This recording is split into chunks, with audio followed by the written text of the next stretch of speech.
আমি এখন মাননীয় সংসদ নেতা ও প্রধানমন্ত্রীকে মহামান্য রাষ্ট্রপতির ভাষণ সম্পর্কে আনিত ধন্যবাদ প্রস্তাবের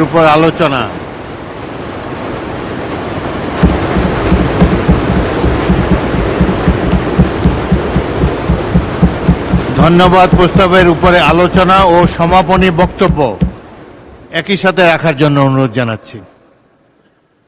মাননীয় সংসদ নেতা। বিসমিল্লাহির রহমানির রহিম। ধন্যবাদ মাননীয় স্পিকার। প্রথমেই আমি আল্লাহ রাব্বুল আলামিনের কাছে অশেষ শুকরিয়া আদায় করছি, কারণ আল্লাহ রাব্বুল আলামিন আজকে আমাদেরকে এই তৌফিক দিয়েছেন। মাননীয় স্পিকার, আপনি এবং আমরা সহ আজ আমরা একটি ফ্যাসিবাদ মুক্ত পরিবেশে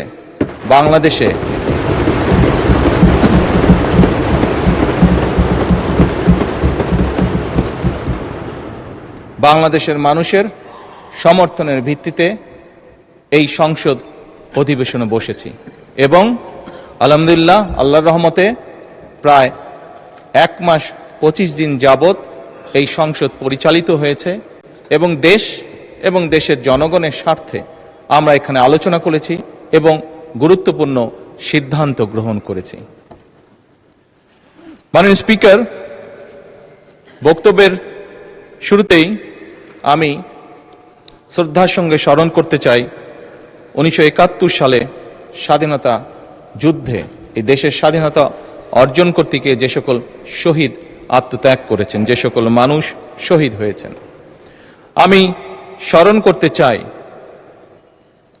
1990 সালের স্বৈরাচারের বিরোধী আন্দোলনে সকল রাজনৈতিক দলের, গণতান্ত্রিক রাজনৈতিক দলের যে সকল নেতাকর্মী শহীদ হয়েছেন। আমি স্মরণ করতে চাই 2013 সালের শাপলা চত্বরে যে সকল মানুষকে বর্বরভাবে হত্যা করা হয়েছে। আল্লাহর দরবারে প্রার্থনা করি আল্লাহ যাতে তাদেরকে শহীদি মৃত্যু দান করেন। মাননীয় স্পিকার, আমি স্মরণ করতে চাই 2009 সাল থেকে 2024 সালের 5ই আগস্ট পর্যন্ত এই দেশের মানুষের কথা বলার অধিকার, রাজনৈতিক অধিকার, অর্থনৈতিক স্বাধীনতা অধিকার যেটা ছিনিয়ে নেওয়া হয়েছিল, সেই অধিকার পুনঃপ্রতিষ্ঠার জন্য যে সকল মানুষ আত্মত্যাগ করেছেন প্রত্যেকটি মানুষকে আমি স্মরণ করতে চাই, তাদের আত্মার মাগফিরাত কামনা করতে চাই। একই সাথে এই দীর্ঘ 1 যুগেরও বেশি সময় ধরে সকল রাজনৈতিক দল যারা গণতন্ত্রে বিশ্বাসী, যারা রাজপথে থেকে দুর্বার প্রতিরোধ গড়ে তুলেছিল স্বৈরাচারের বিরুদ্ধে, এবং সেই রাজনৈতিক দলের যে সদস্যরা বিভিন্নভাবে আহত হয়েছে তাদেরকে শ্রদ্ধার সঙ্গে আজকের এই সংসদ অধিবেশনে আমি স্মরণ করতে চাই। মাননীয় স্পিকার, আজকের এই সংসদ, মাননীয় সম্মানিত বিরোধী দলীয় নেতা সঠিকভাবেই বলেছেন যে আজকের এই সংসদের দিকে সমগ্র বাংলাদেশ তাকিয়ে আছে। এই সংসদের দিকে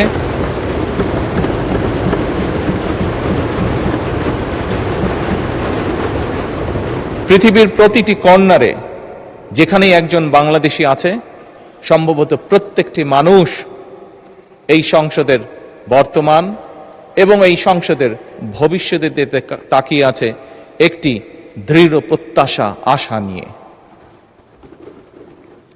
মাননীয় স্পিকার, আমরা প্রায় প্রতিটি সংসদ সদস্য বিভিন্ন সময় 1 মাস 25 দিন যে আমরা সংসদ অধিবেশন হয়েছে, এই সময়ের মধ্যে প্রায় বলা যায় প্রত্যেক সদস্যই তার বক্তব্যের শুরুতে বিভিন্ন পরিস্থিতিতে, বিভিন্ন বক্তব্যে, বিভিন্ন সময় বিভিন্ন শহীদদের আত্মার মাগফিরাত কামনা করেছেন, তাদের কথা উল্লেখ করেছেন। আমরা শ্রদ্ধা নিবেদন করলাম, শ্রদ্ধা নিবেদন করেছি, ইনশাআল্লাহ ভবিষ্যতেও আমরা শ্রদ্ধা নিবেদন করব। কিন্তু মাননীয় স্পিকার, শুধু কি শ্রদ্ধা নিবেদন করলেই শহীদদের প্রতি আমাদের কর্তব্য শেষ হয়ে যাবে? অবশ্যই নয় মাননীয় স্পিকার। যে সকল মানুষ জীবন উৎসর্গ করেছেন, যে সকল মানুষ আহত হয়েছেন, পঙ্গুত্ব বরণ করেছেন, প্রত্যেকটি মানুষের একটি প্রত্যাশা বা একটি আকাঙ্ক্ষা ছিল, এবং সেই প্রত্যাশা সেই আকাঙ্ক্ষাকে সামনে রেখেই সেই মানুষটি সেদিন রাজপথে ঝাঁপিয়ে পড়েছিল এদেশের মানুষের রাজনৈতিক অধিকারকে প্রতিষ্ঠিত করার জন্য। মাননীয় স্পিকার, কি ছিল এই মানুষগুলোর প্রত্যাশা বা আকাঙ্ক্ষা? খুব সংক্ষেপে যদি বলতে হয়, এই মানুষগুলোর প্রত্যাশা ছিল, আকাঙ্ক্ষা ছিল এমন একটি বাংলাদেশ, যে বাংলাদেশে মানুষ মুক্তভাবে কথা বলতে পারবে, আরেকজনের ব্যক্তি স্বাধীনতার প্রতি সম্মান রেখে নিজের মতামতকে প্রকাশ করতে পারবে। এই মানুষগুলির প্রত্যাশা ছিল এমন একটি বাংলাদেশ যেখানে তারা তাদের যোগ্যতা অনুযায়ী তারা তাদের কর্মসংস্থানের ব্যবস্থা করতে পারবে, তাদের জীবন পরিচালনা করতে পারবে। এই রকম প্রত্যাশাগুলো ছিল। মাননীয় স্পিকার, আমি আবারও বিরোধী দলীয় নেতার সাথে একমত প্রকাশ করছি। উনি উল্লেখ করেছেন ওনার বাবা একজন কৃষক ছিলেন, এবং কৃষক থাকাকালীন অবস্থায় কি এরকম সমস্যা ফেস করেছেন এই দেশের কৃষক, সেটি সেই সময় হোক, এটি বর্তমান সময় হোক। মাননীয় স্পিকার, এই সকল বিষয়গুলো ওনারা যেমন দেখেছেন, এই সকল বিষয়গুলো আমরা এখানে উপস্থিত প্রত্যেকটি মানুষ, প্রত্যেকটি সংসদ সদস্য আমরা দেখেছি। আমাদের পরিবারে বর্তমানেও কেউ না কেউ প্রত্যক্ষ পরোক্ষভাবে কৃষির সাথে জড়িত। আমরা যে গিয়েছি 12 তারিখের নির্বাচন, আমরা 12ই ফেব্রুয়ারি নির্বাচন হোক, 1991 সালে নির্বাচন হোক, 2001 সালে নির্বাচন হোক, 1996 সালে নির্বাচন হোক, প্রতিটি নির্বাচনে এখানে উপস্থিত প্রত্যেকটি মানুষ আমরা গ্রামে গিয়েছি, খেতে গিয়েছি, কৃষকের কাছে ভোট চেয়েছি, কৃষাণীর কাছে ভোট চেয়েছি, সকল প্রকার মানুষের কাছে আমরা ভোট চেয়েছি। আমরা জানি আমাদের কৃষক ভাইদের কি অবস্থা। মাননীয় বিরোধী দলের নেতাকে আশ্বস্ত করে বলতে চাই, কৃষকদের এই সমস্যা থেকে বের করে আনার জন্যই আমরা আমাদের ম্যানিফেস্টোতে কৃষক কার্ড রেখেছিলাম। মাননীয় স্পিকার,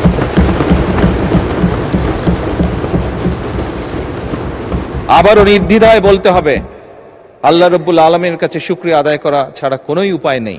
আল্লাহর রহমত ছিল বলেই বাংলাদেশের মানুষের সমর্থন নিয়ে আমরা সরকার গঠন করার পরে দ্রুততার সাথে আমরা চেষ্টা করেছি সেই কৃষক ভাইদের পাশে দাঁড়ানোর জন্য। আজকে হ্যাঁ, মাননীয় স্পিকার, হয়তো অনেকেই বলতে পারে যে কয়জনকে আপনারা দিয়েছেন কৃষক কার্ড। আমরা দেওয়া শুরু করেছি মাননীয় স্পিকার, পর্যায়ক্রমিকভাবে। আমরা কৃষক বলতে যাদেরকে বোঝায় তাদের কাছে ধীরে ধীরে আমরা পৌঁছাবো, এবং শুধু কৃষক বলতে সাধারণত আমরা যে বুঝি যে মানুষগুলো, শুধু তাই নয়, যে ধান ফলায় শুধু সেই কৃষকই নয়, যে ধান ফলায়, যে মৎস্য চাষ করে, যে গবাদি পশু চাষ করে, প্রত্যেক ধরনের কৃষকের কাছে আমরা পৌঁছতে চাই। এবং এটি বলতে পারি, আমরা মাননীয় স্পিকার শুরু করেছি, আল্লাহর রহমতে আমরা এই কাজটি শুরু করেছি। কৃষকের ভাগ্য পরিবর্তনের কাজ আমরা শুরু করেছি, এই সংসদে নির্বাচিত প্রতিনিধিরা শুরু করেছে। এবং একটু আগে বিরোধী দলের নেতা ওই গ্যালারি দেখিয়ে বললেন যে ওখানে ভবিষ্যৎ প্রজন্ম যারা বসে আছে, ইনশাল্লাহ তারা সেই কাজটিকে এগিয়ে নিয়ে যাবে এই কৃষকদের ভাগ্য পরিবর্তন করার জন্য। মাননীয় স্পিকার, খুব সঠিকভাবে বিরোধী দলের নেতা বলেছেন এই দেশের শিক্ষা অঙ্গন বা ছাত্রদের কথা। মাননীয় স্পিকার, আমরা অবশ্যই চাই না যে আমাদের যে শিক্ষা অঙ্গনগুলোর যে অবস্থা, শিক্ষার্থীদের যে অবস্থা, সেটি এরকম থাকুক, সেটি অবশ্যই পরিবর্তিত হোক। মাননীয় বিরোধী দলীয় নেতার এক সন্তান ব্রিটেনে থাকেন। যেভাবেই হোক রাজনৈতিক কারণে বহু বছর আমাকেও ব্রিটেনে থাকতে হয়েছিল। আমি দেখেছি সেই দেশের স্কুলগুলি কেমন। যখন স্কুলগুলো দেখতাম, সেই দেশের স্কুলের বাচ্চাদেরকে দেখতাম, এই বাংলাদেশের একজন নাগরিক হিসাবে রাজনীতির সাথে জড়িত আছি বলেই খুব স্বাভাবিকভাবেই মনে হতো, আহা, আমার দেশের স্কুলগুলো কেন এমন হতে পারে না।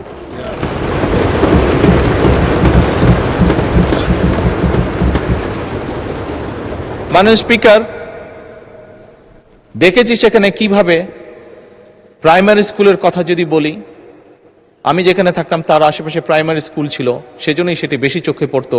সকালে এবং বিকালে যদি কোথাও বের হতাম, দেখতাম যে বাচ্চারা যাচ্ছে, দেখতাম বাচ্চারা কি সুন্দর কাপড় চোপড় পরে যাচ্ছে, পায়ে জুতো, মোজা, সুন্দর শার্ট প্যান্ট, যার যেটি স্কুল ড্রেস সেটি পরে যাচ্ছে। মাননীয় স্পিকার, মনের মধ্যে একটি কষ্ট হতো যে আমার দেশের প্রাইমারি স্কুলের বাচ্চারা কবে এরকম সুন্দরভাবে স্কুলে যাবে। মাননীয় স্পিকার, প্রাইমারি স্কুলের টিচার 2-4 জন যাদেরকে চিনতাম, দেখতাম যে তারা কি সুন্দরভাবে বাচ্চাদেরকে ক্লাসে শিক্ষা দান করছে। মাননীয় স্পিকার, আজকে এই সংসদকে আল্লাহ রাব্বুল আলামিন রহমত করেছেন এবং সে কারণেই মাননীয় স্পিকার আমাদের পক্ষে সিদ্ধান্ত নেওয়া সম্ভব হয়েছে। আমরা সেদিন যেই প্রত্যাশাটি, মনের মধ্যে যে আশাটি ছিল, আল্লাহ চান তো এই আশা আমরা ইনশাল্লাহ পূরণ করতে পারবো। সেজন্যই এই সংসদে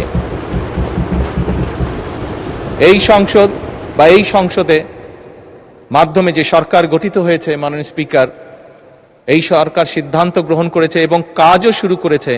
আমরা ইনশাল্লাহ আগামী জুলাই মাস থেকে পর্যায়ক্রমিকভাবে ধীরে ধীরে প্রাইমারি স্কুলের বাচ্চাদেরকে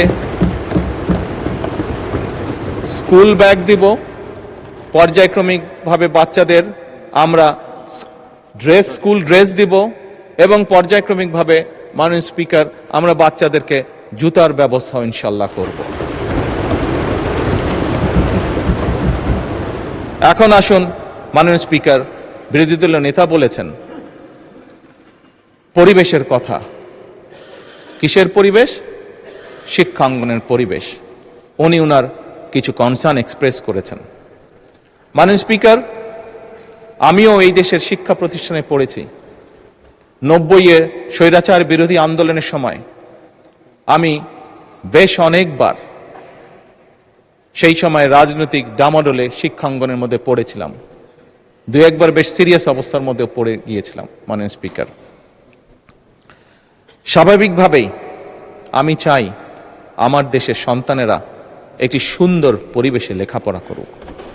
মাননীয় স্পিকার, সার্বিক বিশ্ব পরিস্থিতিতে আমরা দেখেছি বিশ্বের প্রত্যেকটি দেশ মধ্যপ্রাচ্যে যে ক্রাইসিস যাচ্ছে, যে যুদ্ধ অবস্থা, তার কারণে পৃথিবীর প্রায় প্রত্যেকটি দেশ জ্বালানির সমস্যার সম্মুখীন হয়েছে, যার তাপ হয়তো বাংলাদেশে এসেও লেগেছে। বাংলাদেশের মানুষ বেশ কিছুদিন কষ্ট পেয়েছে এটিতে। আমি বিরোধী দলের নেতার সাথে এই ব্যাপারে কম বেশি একমত। মাননীয় স্পিকার, বিরোধী দলের পক্ষ থেকে সেদিন একটি প্রস্তাবনা দেওয়া হয়েছিল যে এই সমস্যাটি যদি আমরা উভয় একসাথে বসি আলোচনা করি, তাহলে হয়তো মিটমাট করা বা একটা শুরু বের করা সম্ভব হবে। মাননীয় স্পিকার, সেদিন পরের দিন আপনি উপস্থিত ছিলেন এই সংসদে। আপনার সামনেই আমি আমাদের অবস্থান থেকে আমাদের প্রস্তাবনা বিরোধী দলের কাছে উপস্থাপন করেছি। আমরা যৌথভাবে একটি কমিটি গঠন করেছি এ ব্যাপারে আলোচনা করে কি সিদ্ধান্ত নেওয়া যায় যাতে দেশের মানুষ স্বস্তিতে থাকতে পারে। মাননীয় স্পিকার, আমি মনে করি আমরা আজও এই সমস্যার সমাধান উভয় পক্ষ একসাথে বসে নিশ্চয়ই ইনশাল্লাহ বের করতে সক্ষম হব।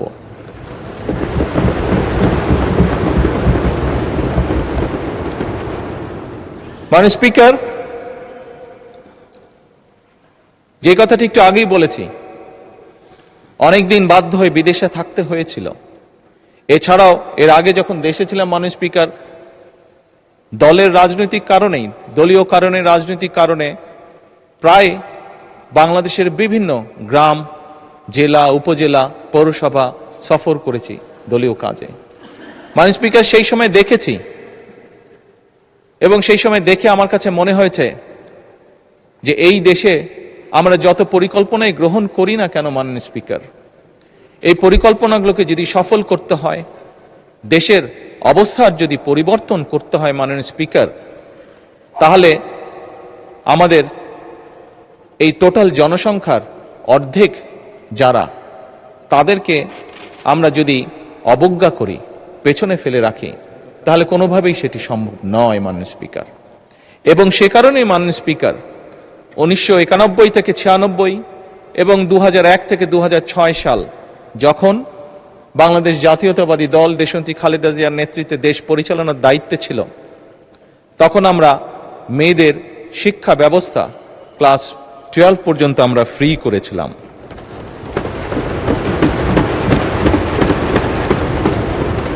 মাননীয় স্পিকার,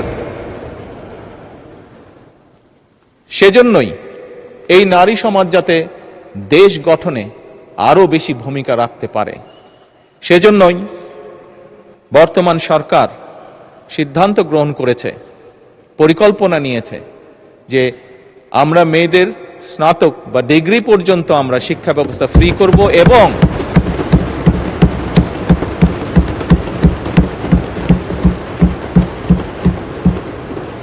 মাননীয় স্পিকার, যারা ভালো রেজাল্ট করবে, যে সকল মেয়েরা ভালো রেজাল্ট করবে, তাদেরকে আমরা উপবৃত্তির ব্যবস্থা করব ইনশাআল্লাহ সরকার থেকে।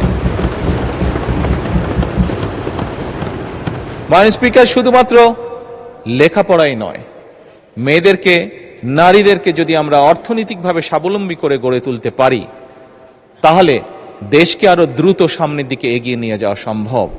এবং এইটি করার লক্ষ্যেই আমরা ফ্যামিলি কার্ড নামে একটি কার্ড, এটার প্রতিশ্রুতি আমরা নির্বাচনের আগে দেশের জনগণের কাছে দিয়েছিলাম। আবারও আল্লাহর কাছে অশেষ শুকরিয়া আদায় করি, আল্লাহর রহমতে এই ফ্যামিলি কার্ড যেটি আমরা প্রতিশ্রুতি দিয়েছিলাম, সেটিরও বাস্তবায়নের কাজ আমরা শুরু করেছি। এবং এই সংসদেই মাননীয় স্পিকার, দুদিন আগে আমাদের তরুণ সদস্য জনাব হাসনাত আমাকে ফ্যামিলি কার্ড নিয়ে একটি প্রশ্ন করেছিলেন যে এই ফ্যামিলি কার্ড কিভাবে কন্ট্রিবিউট করতে পারে দেশের ইকোনমিতে। আমি সংক্ষেপে সেটি তুলে ধরেছিলাম এই মহান সংসদের সামনে। এবং সেদিন আমি পরিষ্কারভাবে বলেছিলাম, অনেকেই হয়তো, অনেকের মনেই প্রশ্ন আছে এত টাকা কিভাবে দিবে এবং এত টাকা এইভাবে দিয়ে দিলে সম্ভব কিনা।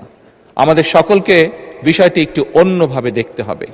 যেই টাকাটি আমরা ফ্যামিলি কার্ডের মাধ্যমে দিচ্ছি, এটি ইনভেস্টমেন্ট হিসেবে দেখতে হবে এবং আপনি যখন ইনভেস্ট করবেন রিটার্ন অবশ্যই আসবে। আমি সেদিন বলেছিলাম, মাননীয় স্পিকার, আমি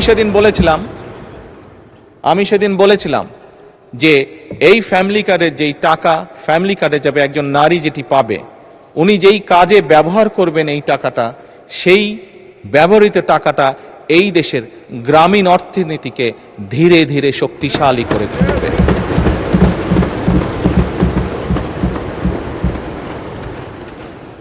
মাননীয় স্পিকার, মাননীয় বিরোধী দলীয় নেতা ওনার নির্বাচনী এলাকা সম্পর্কে একটি কথা বলেছেন, বেশ কিছু বিবরণ দিয়েছেন।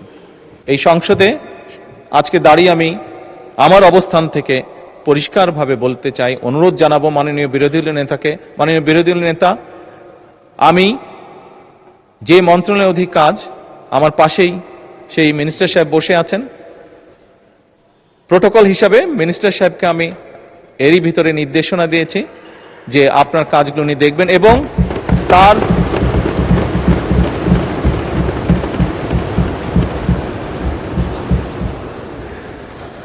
বিরোধী দলীয় উপনেতা বোধহয় কিছু বলতে চাইছেন, কোনো অসুবিধা নেই।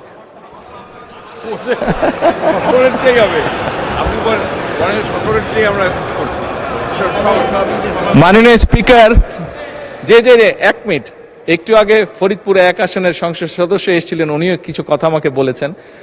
মাননীয় স্পিকার, আমি প্রথমেই বলেছি এই সংসদ বাংলাদেশের মানুষের জন্য, এই সংসদ বাংলাদেশের জন্য।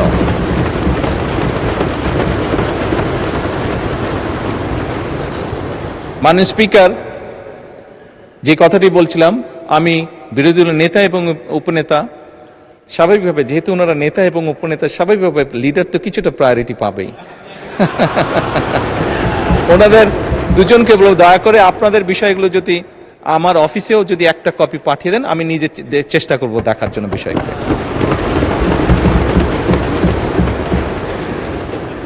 মাননীয় স্পিকার,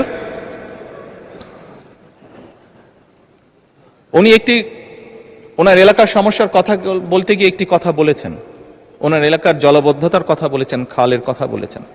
মাননীয় স্পিকার, আপনি দেখেছেন এই সংসদেই গতকাল চট্টগ্রামের ভারী বর্ষণের কারণে কিছু কিছু জায়গায় জলবদ্ধতা হয়েছিল, এবং এখানে বসে দ্রুততার সাথে আমি স্থানীয় সরকার প্রতিমন্ত্রী যে আছে তাকে তাৎক্ষণিকভাবে চট্টগ্রামে পাঠিয়েছিলাম বিষয়টি দেখে যতটুকু সম্ভব ফয়সালা করার জন্য।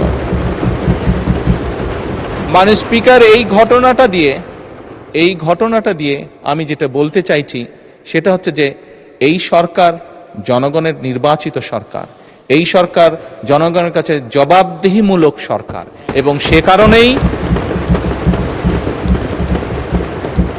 মাননীয় স্পিকার, এবং সে কারণেই আমরা আমাদের দ্রুততার সাথে আমরা চেষ্টা করেছি ব্যবস্থা গ্রহণ করতে, যাতে যত দ্রুত সম্ভব জনগণের সমস্যা লাঘব করা সম্ভব হয়। একই সাথে মাননীয় স্পিকার, আমি আবার কৃষকের কাছে ফিরে যেতে চাই। আমরা জানি, দেখেছি, আজকেও যদি আমরা পত্রপত্রিকা খুলি, সবগুলো পত্রপত্রিকাতে আজকে নিউজ আছে আমাদের বিভিন্ন অঞ্চলগুলো, নেত্রকোনা, কিশোরগঞ্জ, সুনামগঞ্জ, ময়মনসিংহ সহ আরো বেশ কিছু অঞ্চল মাননীয় স্পিকার ভারী বর্ষণের কারণে গত 48 ঘন্টায় বেশ ভারী বর্ষণ হয়েছে অনেকগুলো জায়গায়, এবং তার কারণে বড় ফসলে অনেক ক্ষতি হয়েছে। মাননীয় স্পিকার, এখানে আমাদের ত্রাণ মন্ত্রী বসে আছেন দুলু সাহেব, যার কথা বিরোধী দল নেতা উল্লেখ করেছেন। ওনাকে গতকালকেই আমি নির্দেশনা দিয়েছি, তারও দুদিন আগে যখন ওয়েদার ফোরকাস্ট আমি দেখেছিলাম, সেই স্থানীয় প্রশাসনকে আমি নির্দেশনা দিয়েছিলাম যে সকলের লিস্ট করে কোথায় কোথায় বোরো ধানের কৃষক আছে, কারা কারা ক্ষতিগ্রস্ত হতে পারে, কি কি হতে পারে, সেই ব্যবস্থা গ্রহণ করার জন্য। মাননীয় স্পিকার, এই কথাটা দিয়েও আমি বলতে চাইছি যে এই সরকার জনগণের সরকার, জনগণের নির্বাচিত সরকার, আমাদের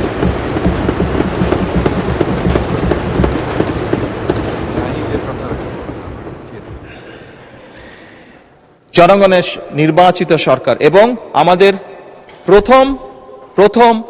প্রথম দায়িত্বই হচ্ছে জনগণের দেখভাল করা। মাননীয় স্পিকার,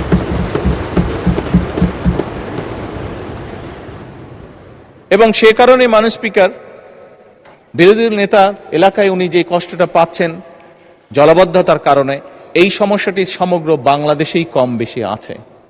মাননীয় স্পিকার, বাংলাদেশে এরকম অনেক জায়গা আছে যেখানে বর্ষাকালেও কৃষকরা পানির কষ্ট ভোগ করে, যেখানে বর্ষাকালেও বিভিন্ন সময় সেচ ব্যবস্থা তারা দিতে পারে না, শুধুমাত্র সঠিকভাবে সেচের পানি তারা আনতে পারে না বলে। এবং সে কারণেই মাননীয় স্পিকার, শহীদ রাষ্ট্রপতি জিয়াউর রহমানের সেই যুগান্তকারী খাল খনন কর্মসূচি আমরা আবারও শুরু করেছি।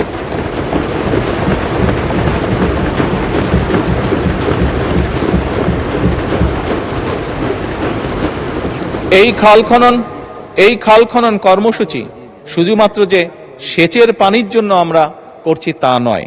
এই খাল খনন, জি এটা 10,000 টাকা, যেটা জি অসুবিধা নেই বলুন। এই খাল খনন যে শুধুমাত্র সেচের পানির জন্য আমরা ব্যবস্থা করছি তার জন্য নয়। মাননীয় স্পিকার, 20 কোটি মানুষের দেশ, বহু জায়গায় আপনি গ্রামের সন্তান। মাননীয় স্পিকার, আপনি দেখেছেন আপনার এলাকাতেও, আমরা সবাই জানি কম বেশি আমাদের প্রত্যেকের এলাকাতে গ্রামে কৃষকরা ডিপ টিউবওয়েল ব্যবহার করছেন। ঢাকা শহরে প্রতিদিন প্রায় 3 লক্ষ লিটার পানির প্রয়োজন হয়। 3 কোটি লিটার পানির প্রয়োজন হয়। এর অধিকাংশ, অর্ধেকের মতন নদী থেকে আনা হচ্ছে, আবার প্রায় অর্ধেকের মতন পানি মাটির নিচ থেকে টেনে তোলা হচ্ছে। এর ফলে পানির যে স্তর সেটি অনেক নিচে নেমে যাচ্ছে। মাননীয় স্পিকার, আমরা যদি এরকম এই বিষয়গুলো যদি এখনই অ্যাড্রেস না করি, আগামী যে ভবিষ্যৎ প্রজন্ম যারা ওই গ্যালারিতে বসে একটু আগে আমাদের আলোচনা শুনেছিল, এই মানুষগুলো, এই সন্তানগুলো বিপদে পড়ে যাবে। এবং এর বাংলাদেশের প্রেক্ষাপটে এই সমস্যার সমাধান হচ্ছে আমরা যদি এখন কাজ শুরু করি মাননীয় স্পিকার, এর শুভফল পেতেও আমাদের প্রায় 20 বছরের মতন সময় লাগবে। আমরা যদি আজকে খাল খনন শুরু করি, এই খালের পানি আস্তে আস্তে নিচে যাবে এবং যেই জায়গাটা খালি হয়ে গেছে সেটা রিফিল হতেও মিনিমাম 20 বছর সময় লাগবে মাননীয় স্পিকার। সেজন্যই মাননীয় স্পিকার আমরা এই খাল খনন কর্মসূচি শুরু করেছি। আমরা শিক্ষার কাজ শুরু করেছি। স্কুলের, প্রাইমারি স্কুলের ছেলেদের, বাচ্চাদেরকে আমরা ব্যাগ, বই, জুতো দিয়ে আমরা তাদেরকে উৎসাহিত করতে চাচ্ছি লেখাপড়ায়। আমরা প্রাইমারি স্কুলের শিক্ষকদেরকে তাদের সম্মানই বাড়াতে চাচ্ছি, যাতে করে তারা মনোযোগ দিতে পারে শিক্ষার্থীদেরকে শেখানোর জন্য। এবং সেই জন্যই মাননীয় স্পিকার আমরা আমাদের ম্যানিফেস্টোতে বলেছিলাম যে আমরা আমাদের টোটাল বাজেটের প্রায় 5% আমরা শিক্ষা খাতে রাখতে চাই। একই সাথে মাননীয় স্পিকার স্বাস্থ্যের কথা এসেছে। এখানে আমার দলের সংসদ সদস্য, বিরোধী দলের সংসদ সদস্য, বহু সংসদ সদস্য বিভিন্ন সময় উল্লেখ করেছেন যে তাদের এলাকায় যে হাসপাতাল আছে, হয়তো একটি বিল্ডিং আছে মাত্র, কিন্তু সেই বিল্ডিংয়ে হয়তো সঠিক ওষুধ নাই, সঠিক যন্ত্রপাতি নাই, সঠিকভাবে ডাক্তার নেই। মাননীয় স্পিকার, সেজন্যই আমরা ঠিক করেছি যে আমরা জিডিপির একটি বড় অংশ শিক্ষা এবং আমাদের স্বাস্থ্য খাতে আমরা ব্যয় করব। এবং মাননীয় স্পিকার, নিশ্চয়ই এই সংসদে আমার আগে বিরোধী দলের নেতা বক্তব্য রেখেছেন, ওনার পরে আমি বক্তব্য রাখছি। উনি যেই কথাগুলো বলেছেন তার পরিপ্রেক্ষিতে আমি যেই কথাগুলো বলছি, নিশ্চয়ই সবাই বুঝতে পারছেন আমাদের লক্ষ্য এক, আমাদের উদ্দেশ্য এক।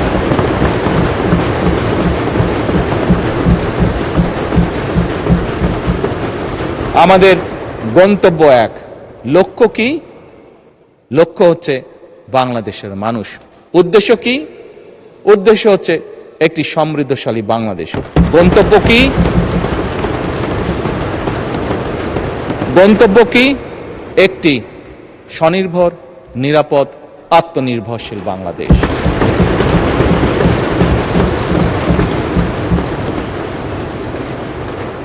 মাননীয় স্পিকার, এটি সংসদ, জাতীয় সংসদ।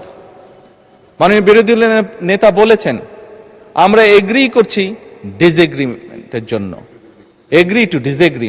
মাননীয় স্পিকার, পৃথিবীর তাবৎ দেশ যারা গণতন্ত্রের চর্চা করে, প্রত্যেকটি পার্লামেন্টেই এটি একটি স্বীকৃত বিষয়।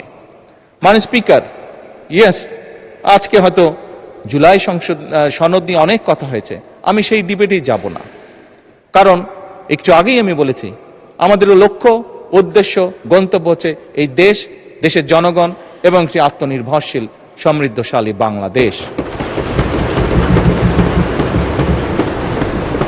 মাননীয় স্পিকার, আমি আবারও বিরোধী দলের নেতার সাথে একমত পোষণ করছি।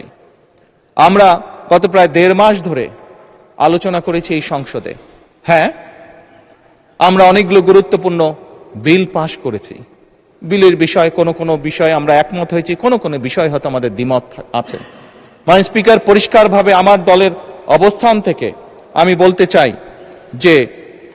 যে সকল বিষয়ে আমাদের দ্বিমত রয়েছে আমরা বিরোধী দলের সদস্যদের সাথে বসবো, আলোচনা করব, দেশের স্বার্থে আমরা সমাধান বের করব।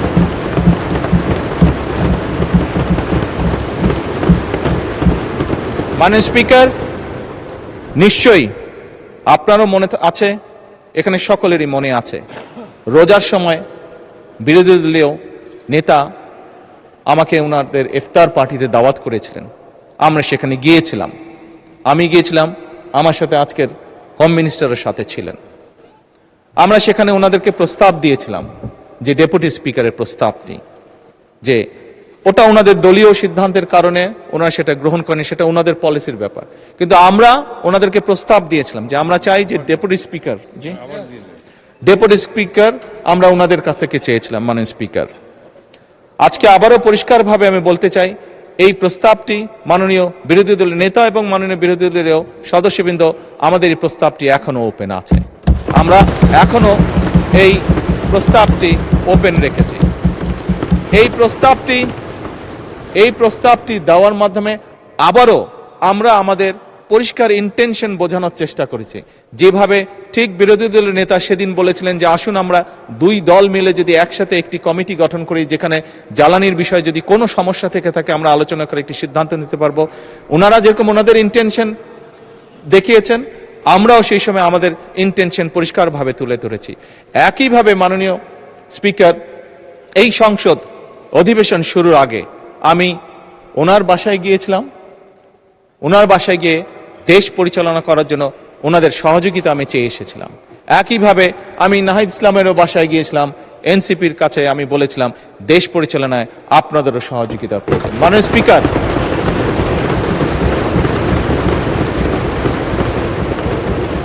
আমি এবং বিরোধী দলের নেতা উভয় আমরা বলেছি সমগ্র বাংলাদেশ এই সংসদ তাকিয়ে আছে, সমগ্র বাংলাদেশ এই সংসদের দিকে তাকিয়ে আছে একটি সুন্দর ভবিষ্যতের জন্য, তাকিয়ে আছে একটি সমৃদ্ধশালী বাংলাদেশের জন্য। মাননীয় স্পিকার, এবং সে কারণেই আমরা মনে করি এটি হয়তো বোঝার ভুল হতে পারে বা দেখার ভুল হতে পারে, হতেই পারে, মানুষ মাত্র ভুল হতেই পারে, কিন্তু আমাদের পক্ষ থেকে, সরকারের পক্ষ থেকে মাননীয় স্পিকার, আমি বলেছি, আমি বলবো এবং বলছি, ইনশাআল্লাহ ভবিষ্যতেও বলবো, এখনো বর্তমানেও বলছি, আমরা চাই আমরা একসাথে কাজ করব। কাজ করতে গেলে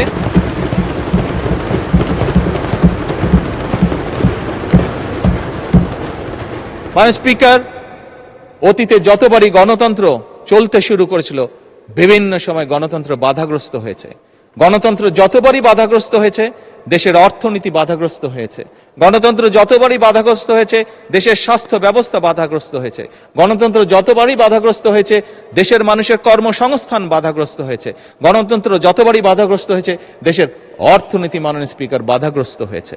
কাজেই এই মুহূর্তে আমরা সকলে যদি গিয়ে একটি সাধারণ মানুষকে জিজ্ঞেস করেছি তুমি কি চাও, আমি বিশ্বাস করি একজন সাধারণ মানুষ বলবে আমরা শান্তি চাই। একজন সাধারণ মানুষ বলবে আমরা নিরাপদ রাস্তা চাই। একজন সাধারণ মানুষ বলবে আমি আমার লেখাপড়া শেষ করে আমি একটি কর্মসংস্থান চাই। একজন গৃহিণী বা একজন নারী বলবে আমি নিরাপদে রাস্তায় যেতে চাই। মাননীয় স্পিকার, আজকে আমরা ইতিহাস নিয়ে হয়তো অনেক ডিবেট করেছি, কিন্তু মাননীয় স্পিকার, আমাদের এই ইতিহাসের ডিবেট সেই হামে অসুস্থ বাচ্চার মার মন কি শান্ত করতে পারবে? পারবে না। তার জন্য তো মাননীয় স্পিকার,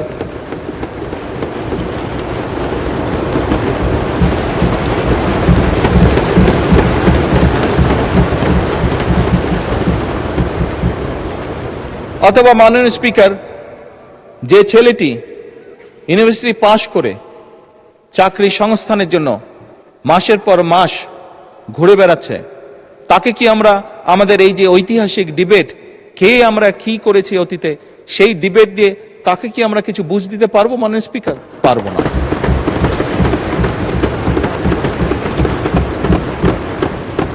মাননীয় স্পিকার, আমি একটু আগেই বলেছি যে বোরো ধানের এই যে যেখানে অতিবৃষ্টি হয়েছে সেখানে যেই ফসল কৃষকরা ক্ষতিগ্রস্ত হয়েছে, তাদের কাছে যদি আমরা আমাদের এই মহান সংসদের মূল্যবান ঐতিহাসিক ডিবেট উপস্থাপন করি, সে যে ফসল হানির যে কষ্ট, সেই কষ্ট কি তার লাঘব করা সম্ভব হবে? যদি তার জন্য আমরা কোনো একটি ব্যবস্থা করতে না পারি যে আগামী 3 মাস সে কি খাবে, হবে না। মাননীয় স্পিকার, তাকে আমার খাবারের ব্যবস্থা করতে হবে, ওই বেকার যুবকটির জন্য আমার কর্মসংস্থানের ব্যবস্থা করতে হবে, হামে আক্রান্ত শিশুর জন্য তার মায়ের সান্ত্বনার জন্য আমাকে ওষুধের ব্যবস্থা করতে হবে।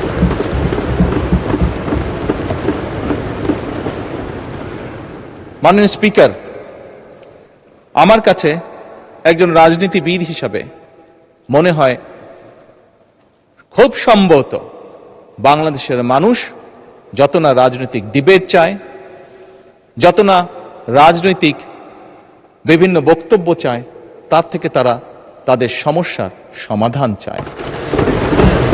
মাননীয় স্পিকার, আজকে এই মুহূর্তে মাননীয় স্পিকার, আমার দলের সদস্যরা এবং ক্ষেত্র বিশেষ আমি দেখছি বিরোধী দলের বন্ধুরাও আমার কিছু কিছু কথায় টেবিল থাপড়াচ্ছেন। মাননীয় স্পিকার, এই যে চেয়ারটা আপনি দেখছেন, যেই চেয়ারে আমি এখানে বসছি আপনার সামনে মাননীয় স্পিকার, এই চেয়ারটি খুব কঠিন একটি চেয়ার মাননীয় স্পিকার। এই চেয়ারটি দেখলে মনে হয় বসতে খুব আরাম, আসলে মাননীয় স্পিকার মোটেও আরামের না।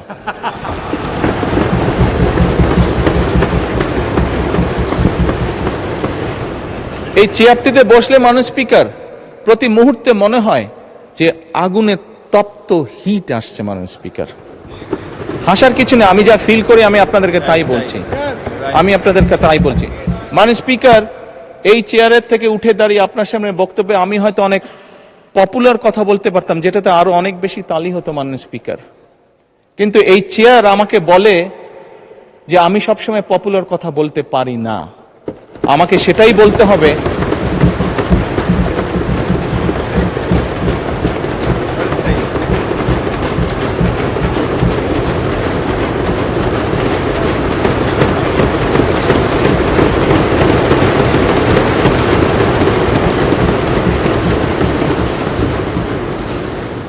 মাননীয় স্পিকার, একজন রাজনীতিবিদ হিসাবে আমারও তো ইচ্ছা করে পপুলার কথা বলতে, যাতে জোরে জোরে তালি পায়, কিন্তু এই চেয়ার প্রতি মুহূর্তে আমাকে স্মরণ করে দেয়, no, you have to take the right decision, not the popular decision.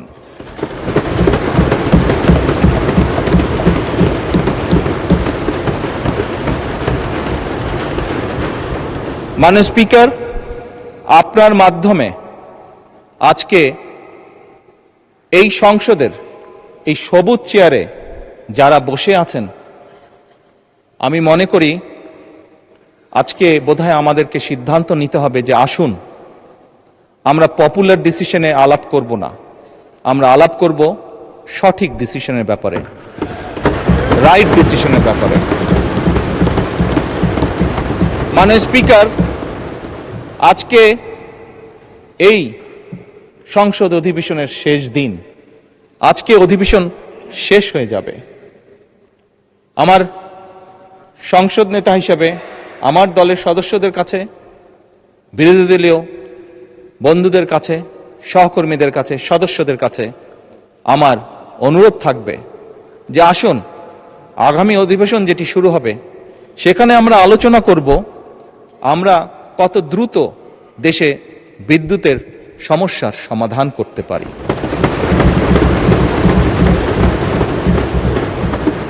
মাননীয় স্পিকার, আমরা আলাপ করতে চাই, আমি আলাপ করতে চাই আগামী সংসদে কত দ্রুত আমরা কত বেশি সংখ্যক মানুষের কর্মসংস্থান দেশেই হোক বিদেশি হোক তৈরি করতে পারি।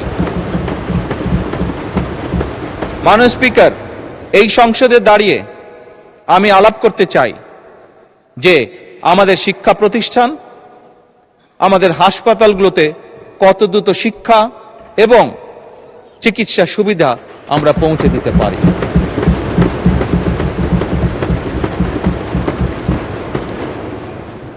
মাননীয় স্পিকার, দিনের কার্যবিধিতে আপনি যখন শুরু করেন বিভিন্ন সময় বিভিন্ন সংসদ সদস্য বলে ওঠেন তার রাস্তায়, তার এলাকায় রাস্তা লাগবে, তার এলাকায় ব্রিজ লাগবে, কারো এলাকায় কালভার্ট লাগবে, স্বয়ং বিরোধী দলীয় নেতা ওনার এলাকার সমস্যার কথা বলেছেন। মাননীয় স্পিকার, আমরা যদি দেশের পরিস্থিতি স্থিতিশীল রাখতে না পারি, দেশে আমরা যদি অর্থনৈতিকভাবে শক্তিশালী করতে না পারি, মাননীয় স্পিকার, বর্তমান প্রেক্ষাপটে যেখানে 30 লক্ষ কোটি টাকার ঋণ নিয়ে এই সংসদ দেশ পরিচালনা শুরু করেছে, সেই দেশকে আমরা এগিয়ে নিতে পারবো না। আমরা যদি একটি স্টেবল গভর্নমেন্ট রাখি, আমরা যদি একটি স্টেবল পার্লামেন্ট এনশিওর করতে না পারি, মাননীয় স্পিকার, আমরা কোনোভাবেই এই দেশকে সামনে নিয়ে যেতে পারবো না। মাননীয় স্পিকার, এই দেশকে যদি সামনে নিতে হয় তাহলে অবশ্যই আমাদের উভয় পক্ষকে একসাথে কাজ করতে হবে। হ্যাঁ, বাংলাদেশে আইটি শিল্পের বিকাশ কিভাবে হবে এ ব্যাপারে হয়তো আমাদের মধ্যে ডিবেট হতে পারে, এ ব্যাপারে আমাদের মধ্যে দ্বিমত থাকতে পারে, কিন্তু বাংলাদেশের আইটি শিল্পের বহিঃপ্রকাশ হতে হবে এ ব্যাপারে আমাদের মধ্যে নিশ্চয়ই কোনো ডিবেট নেই মাননীয় স্পিকার। সেজন্যই আসুন আজকে আমরা সিদ্ধান্ত গ্রহণ করি যে আমাদের আলোচনার বিষয়বস্তু হবে এই দেশের মানুষের ভাগ্যের পরিবর্তন। আমাদের আলোচনার বিষয়বস্তু হবে মাননীয় স্পিকার, আমাদের আলোচনার বিষয়বস্তু হবে যে আমরা অন্য দেশের উদাহরণ দেব না, বরং আমাদের দেশকে আমরা সামনে এগিয়ে নিয়ে যাব। মাননীয় স্পিকার 1971 সালে এই দেশ যখন স্বাধীন হয়েছে, এই মুহূর্তে আমরা বিভিন্ন বিবেচনায় আমাদের দেশকে যদি স্ট্যান্ডার্ডে ধরি, আমাদের মতন অনেকগুলো দেশ ছিল যারা হয়তো 1972-73 সালে স্বাধীন হয়েছে, তারা আমাদের থেকে এগিয়ে গিয়েছে। মাননীয় স্পিকার, আমরা পারিনি কেন? বিকজ বিভিন্নভাবে এই দেশকে একটু আগেই যেটা বলেছি মাননীয় স্পিকার, বাধাগ্রস্ত করা হয়েছে গণতন্ত্রকে। মাননীয় স্পিকার, গণতন্ত্র বাধাগ্রস্ত যদি হয়, গণতন্ত্র প্রতিবার বাধাগ্রস্ত হলে অর্থনীতি, শিক্ষা, স্বাস্থ্য সবকিছু বাধাগ্রস্ত হবে। কাজেই মাননীয় স্পিকার, আপনার মাধ্যমে আমি বিরোধী দলীয় সহকর্মীদের কাছে আহ্বান জানাতে চাই, আসুন আমরা ডিবেট করব, আমরা বিতর্ক করব, আমরা আলাপ করব, আমরা আলোচনা করব, আমরা বসবো, কথা বলবো, কিন্তু কোনোভাবেই এই সংসদকে ব্যর্থ হতে দেওয়া যাবে না।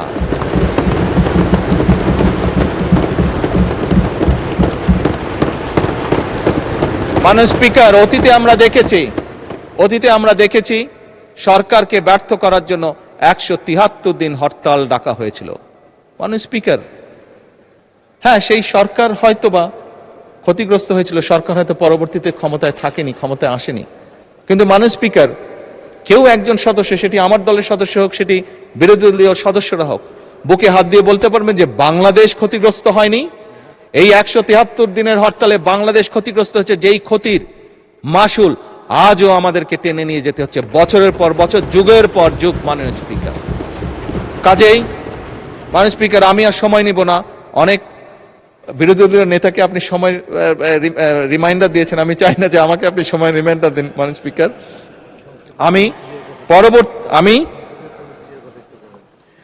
আমি বিরোধী দলীয় নেতার সাথে একমত হয়েই বলতে চাই যে কথাটি কয়েকবার আমি রিপিট করেছি, আবারও আমি রিপিট করতে চাই, কারণ আমি মনে করি এটা উনি একটি ইম্পর্টেন্ট কথা বলেছেন যার সাথে আমি সম্পূর্ণভাবে একমত। এই সংসদ মানে পুরো বাংলাদেশ।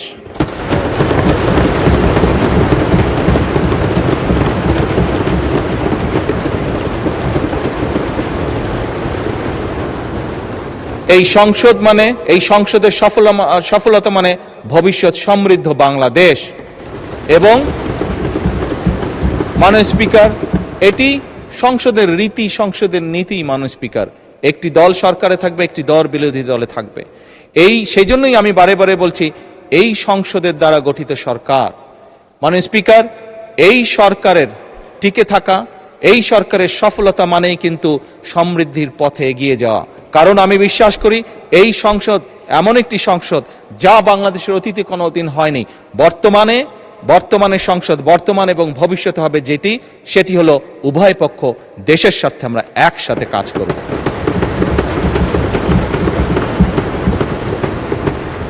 মাননীয় স্পিকার, আমরা উভয় পক্ষ আসুন কেউ কাউকে ব্যর্থ করতে চাইব না, কারণ আপনি এবং আমি, আপনারা এবং আমরা মিলেই কিন্তু পূর্ণ সংসদ। আমরা মিলেই কিন্তু পূর্ণ সংসদ। কাজে আপনি ব্যর্থ হলে আমি ব্যর্থ, আমি ব্যর্থ হলে আপনি ব্যর্থ, এই কথাটি আমাদেরকে মনে রাখতে হবে। এবং আমরা যে কোনো একজন ব্যর্থ হলেই বাংলাদেশ ব্যর্থ হয়ে যাবে। আমরা কেউই এই সংসদের কোনো একজন সদস্য আমরা শয়নে স্বপ্নে কেউ ব্যর্থ বাংলাদেশ দেখতে চাই না। কারণ বর্তমান বাংলাদেশ ৭১-এর পরবর্তী বাংলাদেশ যেরকম শহীদের রক্তের উপরে দাঁড়িয়েছিল, বর্তমান বাংলাদেশ এবং বর্তমান সংসদ একইভাবে হাজারো শহীদের রক্তের উপরে দাঁড়িয়ে আছে।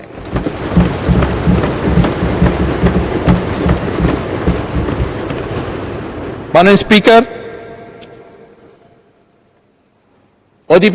শেষ অধিবেশনের দিনে আমি এইটুক আমার অবস্থান থেকে আবার পরিষ্কার করে দিতে চাই, আমার সরকারের অবস্থান থেকে আবার পরিষ্কার করে দিতে চাই যে আমরা সব সময় সকল সময় প্রস্তুত আছি বিরোধী দলের সদস্যদের সাথে বাংলাদেশের স্বার্থে, বাংলাদেশের মানুষের সাথে যে কোনো আলাপ আলোচনায় অংশগ্রহণ করার জন্য, এবং আলাপ আলোচনার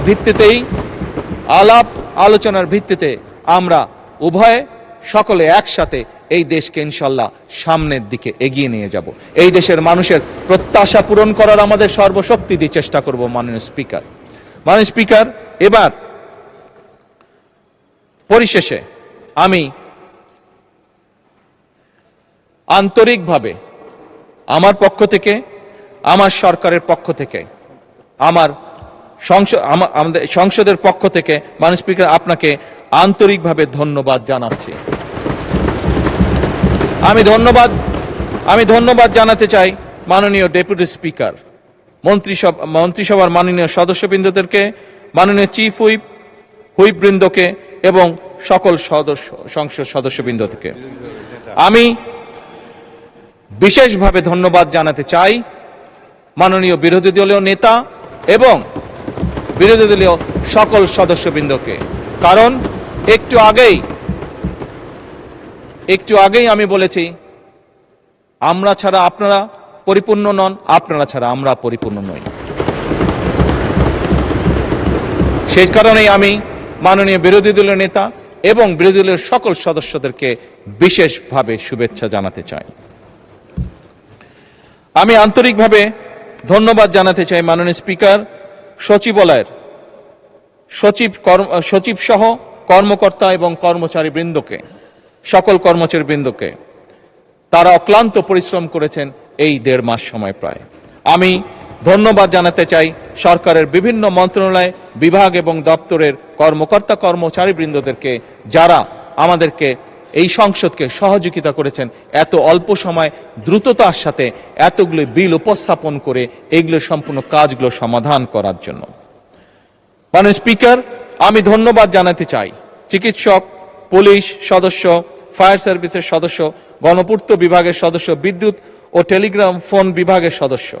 আমি বিশেষভাবে আবারও আমি ধন্যবাদ জানাতে চাই নিরাপত্তা বাহিনী সহ সংশ্লিষ্ট সকল সেবাদানকারী প্রতিষ্ঠানের ব্যক্তিবর্গকে। জাতীয় দৈনিক পত্রিকা, বিভিন্ন সংবাদ সংস্থা, বাংলাদেশ বেতার, সংসদ, বাংলাদেশ টেলিভিশন ও বেসরকারি টিভি চ্যানেল সহ দেশের সকল গণমাধ্যম, সাংবাদিক, কর্মকর্তা কর্মচারী বৃন্দদেরকে আন্তরিকভাবে ধন্যবাদ জানাতে চাই।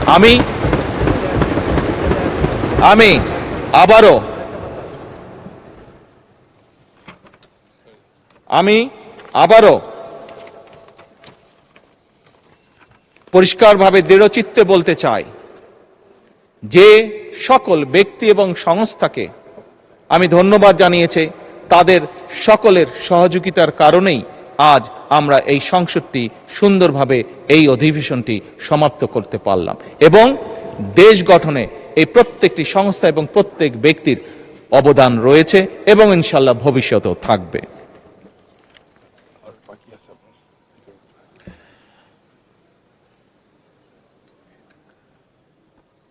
এটা তো বললাম।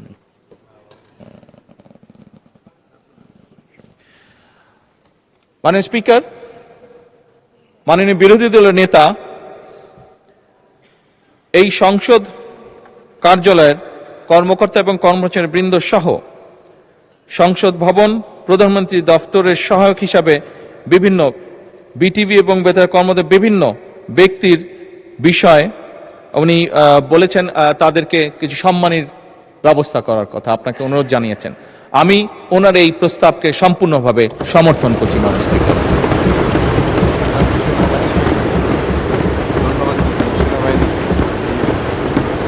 মাননীয় স্পিকার, বাংলাদেশের সশস্ত্র বাহিনী বা সেনাবাহিনী, তাদেরকে আমরা যদি আমাদের ধন্যবাদের তালিকায় না আনি সেটি অন্যায় করা হবে। ফ্যাসিবাদের পলায়নের পরে মাননীয় স্পিকার, এই সশস্ত্র বাহিনী এবং সেনাবাহিনী তাদের সর্বোচ্চ দিয়ে চেষ্টা করেছে যে দেশকে একটি সুশৃঙ্খল অবস্থার মধ্যে রাখা,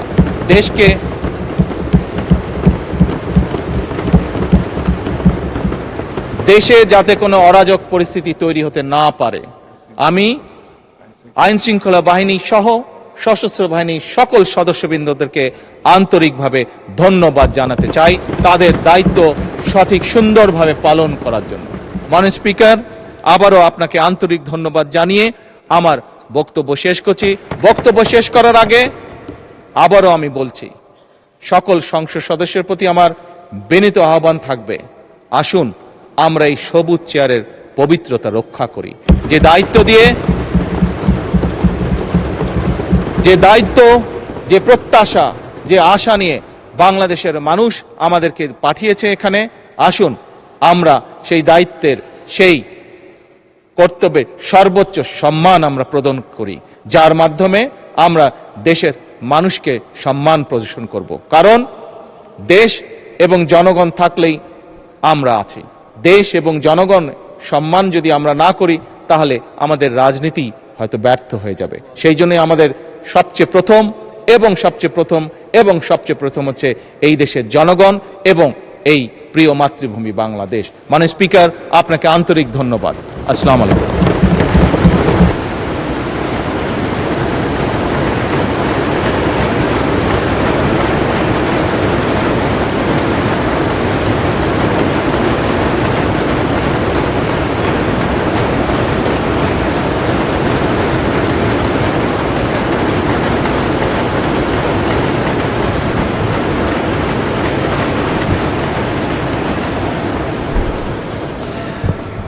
মাননীয়